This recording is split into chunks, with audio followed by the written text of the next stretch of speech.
1er mai, rassemblement aussi du Front National ce dimanche. D'un côté, Jean-Marie Le Pen, de l'autre, sa fille Marine Le Pen. Le parti qui chamboule tout cette année. On va en parler avec vous. Jean-Yves Camus, bonjour. Vous êtes politologue, spécialiste de l'extrême droite. On vous retrouve en duplex depuis le rassemblement de Jean-Marie Le Pen. D'un côté, Jean-Marie Le Pen, de l'autre, aujourd'hui, sa fille Marine Le Pen. Que cherche à faire aujourd'hui Jean-Marie Le Pen, Jean-Yves Camus ? Il cherche à montrer qu'il existe encore et qu'il incarne une ligne politique différente de celle de sa fille, attachée aux fondamentaux que le Front National défendait lorsqu'il en était le président, avant 2011.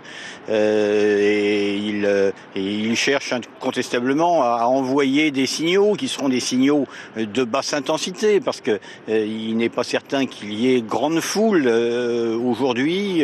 Un proche de Jean-Marie Le Pen me disait vendredi, bon, si Le Pen a 200 amis, eh bien, ce sera très bien. S'il y en a 1000 à 1500, ce sera un signal donné à la direction du Front National. On ne sait pas encore combien il y en aura exactement, mais voilà, c'est une manière de continuer à montrer qu'il existe, même si au niveau de la direction du Front National et de sa ligne politique, les jeux sont à peu près faits.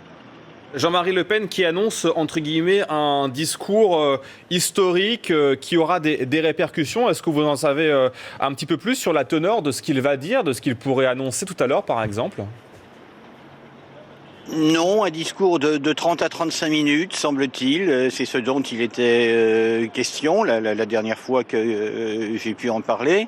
Non, pas d'annonce particulière, mais sans doute, évidemment, le lancement officiel de ces comités jeunes au secours qu'il entend monter et qui, certainement, draineront des militants venus d'autres horizons que le Front National. Les sanctions annoncées par Marine Le Pen pour celles et ceux qui se rendraient au rassemblement de Jean-Marie Le Pen, il en parle justement, Jean-Marie Le Pen. Est-ce que ça ne va pas freiner certaines personnes à faire le déplacement justement ?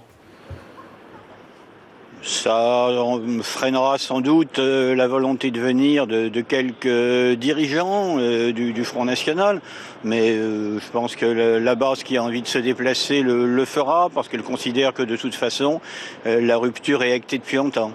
Marine Le Pen fait donc son rassemblement, elle, de son côté, place Saint-Augustin. Cette année, pas de défilé non plus du parti, mais un banquet populaire patriote, place de la Villette. Il fallait absolument, Jean-Yves Camus, faire oublier ce 1er mai 2015, catastrophique pour l'image du parti. On se souvenait des Femen qui avaient interrompu le dépôt de gerbes, l'altercation aussi avec certains de ces journalistes. Il fallait clarifier la situation et se rendre audible et regardable, entre guillemets ? Oui, vous savez, les incidents qui se sont déroulés, c'est une partie de l'explication, mais c'est pas toute l'explication. La vérité, me semble-t-il, c'est que on est à une ère où ce type de militantisme ne marche plus. Dans aucune formation, les gens ne défilent plus. À la génération de Jean-Marie Le Pen, le Front National réussissait à drainer, bon an mal an, des 1000 personnes, des fois un peu plus, au défilé du 1er mai. Les jeunes générations aujourd'hui ne sont pas dans ce type de militantisme-là.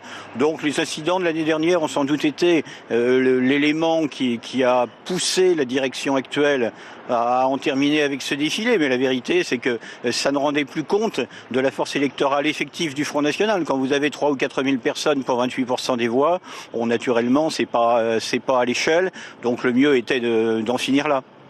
Aujourd'hui de Marine Le Pen vont être importantes en direction de 2017. Son discours va être anglais, appuyé dans ce sens, sachant que son père ne sera pas là. Ce sera peut-être plus facile aussi pour elle d'exister, bien sûr.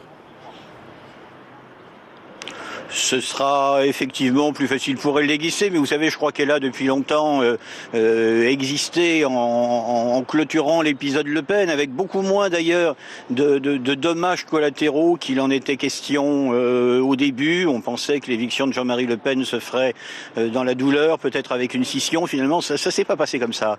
Donc je pense que le Front National est là dans une période où il met en place son dispositif de bataille pour 2017, mais avec toujours un œil œil au-delà. Il ne faut pas oublier que l'élection présidentielle de 2017 est peut-être pas la plus déterminante pour le Front National et que celle lors de laquelle la grande recomposition de toutes les droites que le Front appelle de ses voeux, ce sera peut-être celle de 2022. Jean-Yves Camus, pour conclure, si on revient très brièvement sur cette relation entre Jean-Marie Le Pen et sa fille Marine Le Pen, c'est bel et bien fini? Ils ne se parlent vraiment plus ou c'est juste une position de façade? Vous savez, c'est politiquement fini, ça c'est certain. C'est assez normal parce que ce sont des générations différentes, tout simplement. Maintenant, pour ce qui est des rapports personnels, je ne les connais pas et je les commande pas. Je suppose que pour les deux, tout ça n'est pas évident.